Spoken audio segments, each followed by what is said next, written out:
The first step of adopting Bitcoin is humbling yourself, and you are not the main character. That was my advice to El Salvador. That's my advice to anyone that cares to listen, is that this thing is bigger than all of us, which I think is one of the most important parts of having a neutral reserve asset. I mean, money is our time and our energy in an abstracted form. It's the market good that we all exchange our effort and our labor and our work for to then go out and get the things that we want in life. And so to have that be a neutral asset that no one is bigger than is critically important. We do it different around here, Hollywood.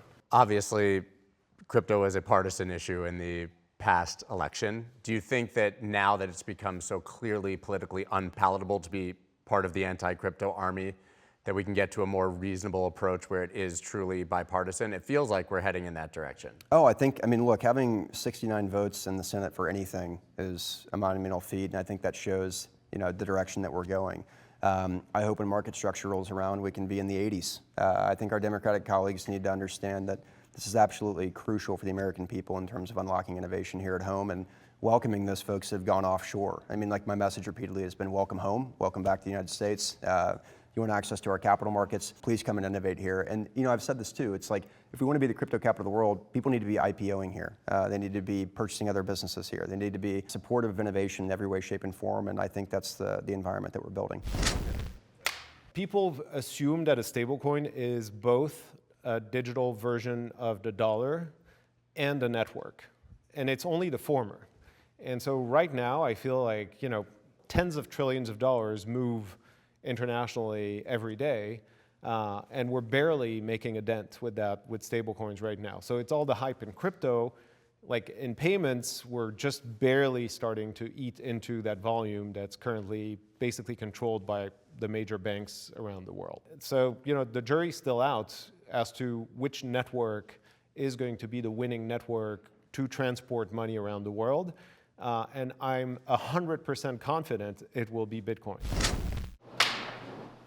We're in the arch public thing. The reason with those guys, because I preach what you did. I tell all my, listen, you put 10 grand in, take your 10 grand out, but I don't follow my advice for some reason. Nobody does. I'm really terrible at it. So being able to set that in a way that you participate, so you should. I'm sitting here saying to myself, okay, you and I were talking about it earlier.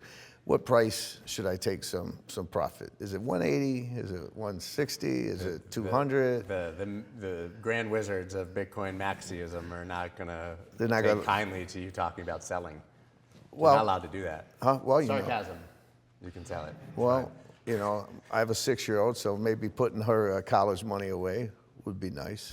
Do you take one? We're here at the Bitcoin conference, and your speech was largely about tokenization. So clearly that's a huge focus and something that you believe will be fundamental in the future for Robinhood. So how do you see tokenization playing out, and how do you see incorporating it into Robinhood? I think if I talk about it enough, eventually it'll happen. It's called manifesting. Yeah, it's pretty amazing how that works. No, you've been hearing a lot about tokenization from me, also from some of our competitors. And I think that this year will be the first year where it'll just turn into real products that customers can use. And I think there's two benefits, really. One is, in much like stablecoin is making it easier for people outside the US to get exposure to US dollars, tokenized securities will make it easier for people outside the US to get access to US securities.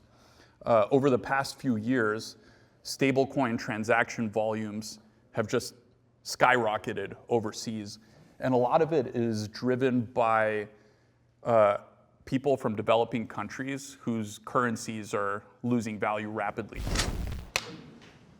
What still gets you, out of bed and ready to work in the morning about Bitcoin? Well, I think it's just the scope of Bitcoin to improve the world. It's a disruptive technology. The self-sovereignty seems to be contagious and scalable through different levels of organizations. So, to fix the money, fix the world, bit cliche, but I think it's actually a positive incentive ground for all levels of human organization, and so far it's scaled really well.